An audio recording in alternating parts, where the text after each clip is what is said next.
Well, something I thought was very interesting was there's a teachers' conference going on, and a leading educational expert suggested they've get rid of the word failure from the school vocabulary, that kids no longer fail because it discourages, what I would say, you can only say, like, maybe the more less achieving kids, the thicker kids.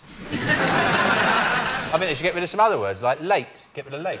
You're not late? No, I'm early. Just not as early as I should have been. I'm not lazy. I'm energetically challenged.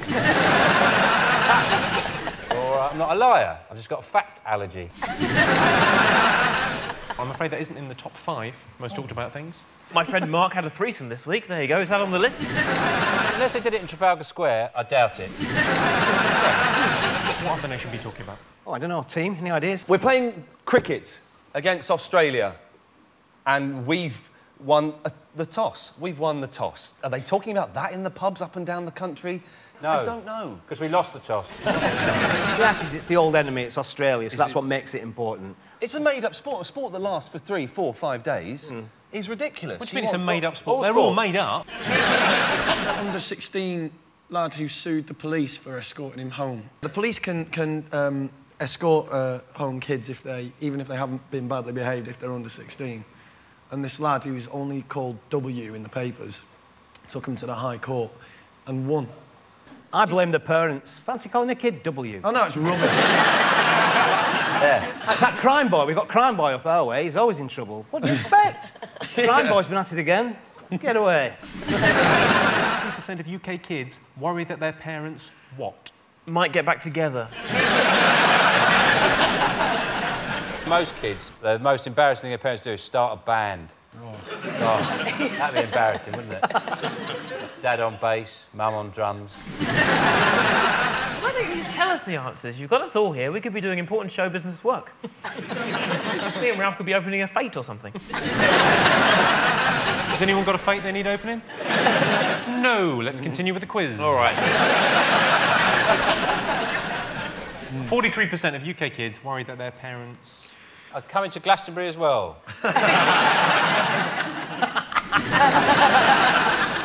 You don't recognise me, I've painted my face. You almost mentioned it before. Because they'd embarrass them. Correct. That's it? That's it? Yes, 43% of UK kids worry that their parents will embarrass them. I remember I got embarrassed by my dad dancing at a family wedding. I say family wedding, it was gay pride. 78% of pensioners are satisfied with what? The walk-in bath. They're good, aren't they, the walk-in baths? With a little door on them. You get in, you shut the door, you sit down, and they've got to fill it. They've got plenty of time on their hands, obviously, old people, but they sit in the bath, and then they have the bath, and then they've got to drain it before they can open the door to get out. Just like you sit there, and the water goes out, and they... What am I doing in here? Just be having a bath. Start all over again. No wonder they're so bloody wrinkly, is it?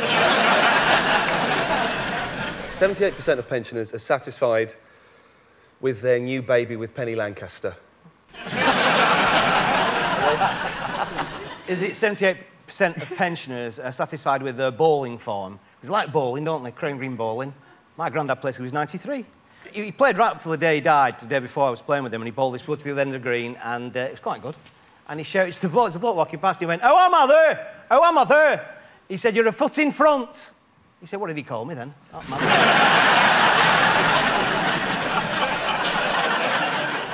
So 78% of pensioners are satisfied with... Nice cup of tea and a sit down. Oh, yeah. And making that noise when they sit down going, ah. It's nice going out, but it's nice coming home. I shall tell you, 78% of pensioners are satisfied with their Meals on Wheels. Oh. OK, your next one is from a survey featured in The Express in May.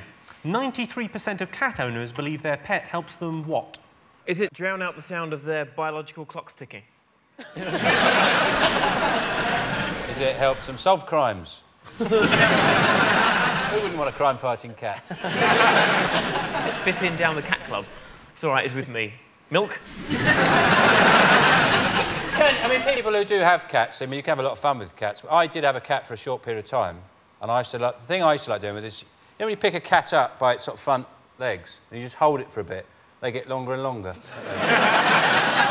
Yeah, they do. And if you hold them, you can really stretch them out. You can get... start swinging them, I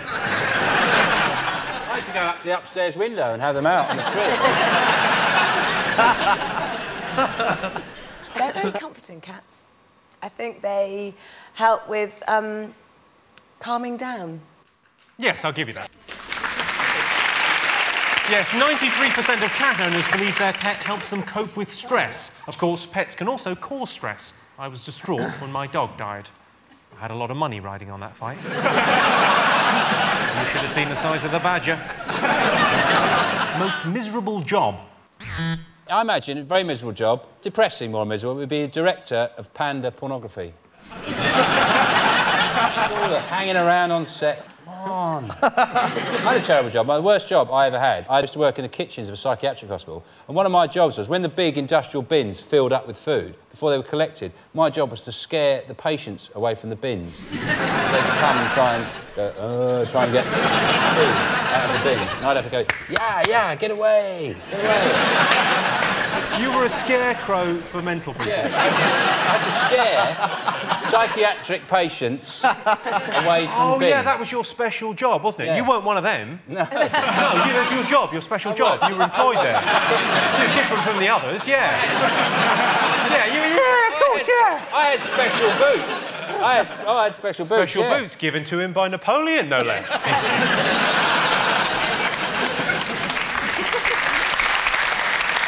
Is the most miserable job being that woman on the adverts that Michael Winner tells to calm down, dear? It's not something really mundane like bin men, is it? It's kind of a dull thing you sort of switch off if someone tells you they work in it. Oh, insurance. IT. Correct. Oh, well done. Yes, the most miserable job is working in IT. Yes, according to the research, the unhappiest person in Britain is a male IT worker in his 30s, separated, childless, and living in Southampton. Hello, Clive. What Brits would buy if money were no object? Scratch cards. France, just to close it down. Oh, Dave! Lift your finger. Why can't we have moments like that? I like the way you did that for quite a long time, and it looks exactly the same. Couldn't do the same with yours, could we? Because it's made of wood. Your hand would fall.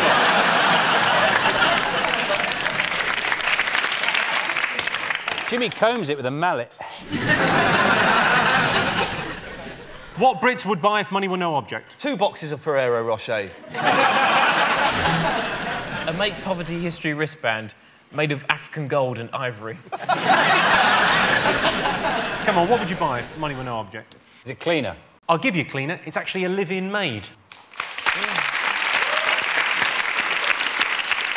Best way to sell your house?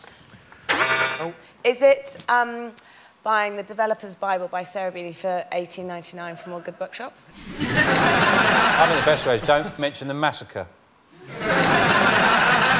Let them find out over time from the neighbours. You're living at 32. Is it put it on the market? Is it have an adjustable sales plan? Remember, a reactive plan is an effective plan.